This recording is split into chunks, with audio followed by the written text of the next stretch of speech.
नमस्कार. माय रेसिपीज मराठी या आपल्या यूट्यूब चॅनलवर तुमचे मनापासून खूप खूप स्वागत. तर सध्या पावसाळा चालू झाला आहे आणि हवेमध्ये खूप सारा गारवा आहे. तर अशा वेळी हातामध्ये गरमागरम चहाचा कप असेल तर स्वर्ग सुखच. आणि म्हणूनच या चहाची चव द्विगुणित करणारा मस्त असा चहाचा मसाला कसा बनवायचा याची रेसिपी मी तुमच्यासोबत शेअर करत आहे.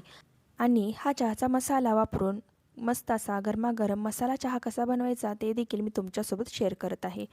तर हा चहाचा मसाला बनवून ठेवूया आणि पावसाळ्यामध्ये चहाचा आस्वाद घेऊया. तर चहाचा मसाला बनवण्यासाठी इथे मी एका प्लेटमध्ये रोजचा जो आपला पोहे खाण्याचा चमचा असतो त्या चमच्यानेच सर्व साहित्य घेतले आहे. तर त्या चमच्याने इथे मी 2 चमचे हिरवी वेलची घेतली आहे, पाऊण चमचा लवंग, पाऊण चमचा काळी मिरी घेतली आहे, 2 इंच दालचिनीचे काप घेतले आहेत आणि 4 ते 5 इंच इथे मी सुंठ घेतली आहे, 1 चमचा बडीशेप आणि एक मध्यम आकाराचा जायफळ घेतला आहे. तर आता यामध्ये जायफळ आणि सुंठ आहे ते आपण अशा प्रकारे कुटून घेणार आहोत, म्हणजे त्याचे थोडे मोठ्या आकारात आपण त्याचे तुकडे करून घेणार आहोत. तर इथे मी जायफळाचे अशा प्रकारे 2 ते 4 भाग करून घेतले आहेत. त्याचप्रमाणे इथे आपल्याला सुंठ देखील अशा प्रकारे फोडून घ्यायची आहे, म्हणजे भाजायला अगदी सोपे जाते आणि वाटताना देखील अगदी सोपे होते.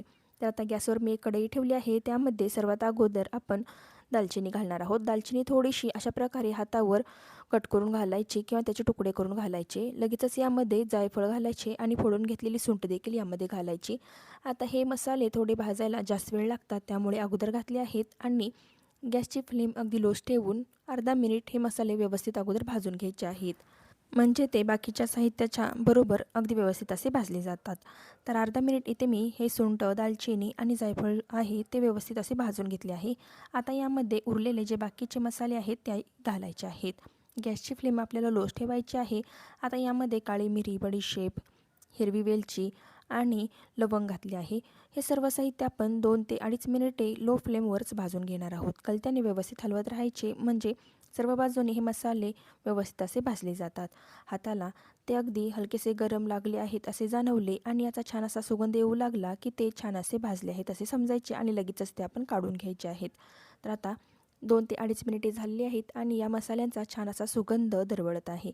लगेचच ते एका ताटामध्ये काढून घेऊया. तर इथे मी ताटामध्ये हे सर्व मसाले व्यवस्थित असे पसरून ठेवले. आता 5 ते 7 मिनिटे ते व्यवस्थित पूर्णपणे थंड होऊ द्यायचे आहेत. थंड झाल्यानंतर ते एका मिक्सरच्या भांड्यात घालायचे आणि व्यवस्थित असे वाटून घ्यायचे आहेत. पहा अशा प्रकारे. तर इथे तुम्ही पाहू शकता मस्त असा हा मसाला इथे तयार झालेला आहे. थोडासा ओबडधोबडच वाटायचा आहे, फार अशी पावडर बारीक करून घ्यायची नाही, कारण गाळणीतून ती पावडर देखील चहासोबत खाली येऊ शकते आणि चहाची चव देखील थोडीशी बिघडू शकते. त्यामुळे अशा प्रकारे ओबडधोबडच हा मसाला तयार करून घ्यायचा आहे, म्हणजे साधारण भरड अशा स्वरूपात हा मसाला तयार करून घ्यायचा. एका हवाबंद काचेच्या बरणीमध्ये भरून घ्यायचे. तर आता असा हा मसाला तयार झाला आहे. एका हवाबंद बरणीमध्ये मी तो भरून ठेवला आहे. 2-3 महिने हा मसाला आरामात व्यवस्थित असा टिकतो. तर आता हा मसाला वापरून मसाला चहा कसा बनवायचा ते आता इथे मी तुम्हाला दाखवते आहे. तर इथे मी 2 कप चहा बनवत आहे. त्यासाठी गॅसवर एक पातेले ठेवले, त्यामध्ये पाऊण कप इतके पाणी घातले. आता लगेचच यामध्ये चहा पावडर आणि साखर घालायची नाही, तर तर पाणी गरम झाल्यानंतरच त्यामध्ये चहा पावडर आणि साखर घालायची, म्हणजे रंग देखील चहाला अगदी सुरेख येतो. तर यामध्ये मी रोजचा जो आपला पोहे खाण्याचा चमचा असतो त्या चमच्याने अर्धा चमचा चहा पावडर आणि 4 चमचे साखर घातली आहे. साखरेचे प्रमाण तुम्ही तुमच्या आवडीनुसार कमी जास्त करू शकता. गरम पाण्यात चहा पावडर आणि साखर घातली की चहाला रंग देखील अगदी सुरेख येतो आणि साखर देखील पटकन विरघळली जाते. चमच्याने अशा प्रकारे 2 मिनिटे आपण व्यवस्थित ढवळत हलवून घेणार आहोत. तर इथे तुम्ही पाहू शकता या पाण्याला देखील छान असा रंग आलेला आहे आणि चहाला छान अशी उकळी आलेली आहे. आता यामध्ये आपण दूध घालणार आहोत. तर 2 कप चहा बनवणार आहे, त्यासाठी इथे मी पाऊण कप पाणी अगोदर घातले होते. आता त्याच कपाने इथे मी 1/2 कप यामध्ये दूध घालत आहे. तर तुम्ही पाण्याचे आणि दुधाचे प्रमाण अगदी निम्मे-निम्मे देखील इथे वापरू शकता. आता दूध घातल्यानंतर चहाला पुन्हा एक चांगली उकळी येऊ द्यायची. चमच्याने व्यवस्थित हलवून घ्यायचे. तर आता अशा प्रकारे चहाला उकळी आलेली असताना चमच्याने अधूनमधून ढवळत राहायचे. साधारण 2 मिनिटे आणखीन हा चहा व्यवस्थित असा उकळून घ्यायचा आहे. म्हणजे चहाला देखील छान अशी चव येते.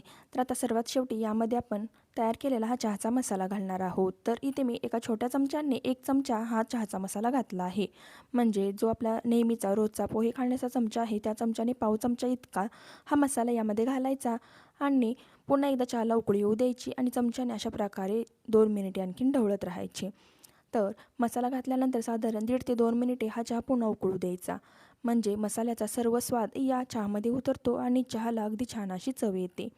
तर पहा चमच्याने ते मी व्यवस्थित असे हलवून घेतले आहे. तर मस्त असा सुगंध या चहाचा येत आहे आणि रंग देखील पहा अगदी सुरेख असा आलेला आहे. तर आपला चहा तयार झालेला आहे. लगेचच तो आपण गाळणीतून गाळून घेऊया.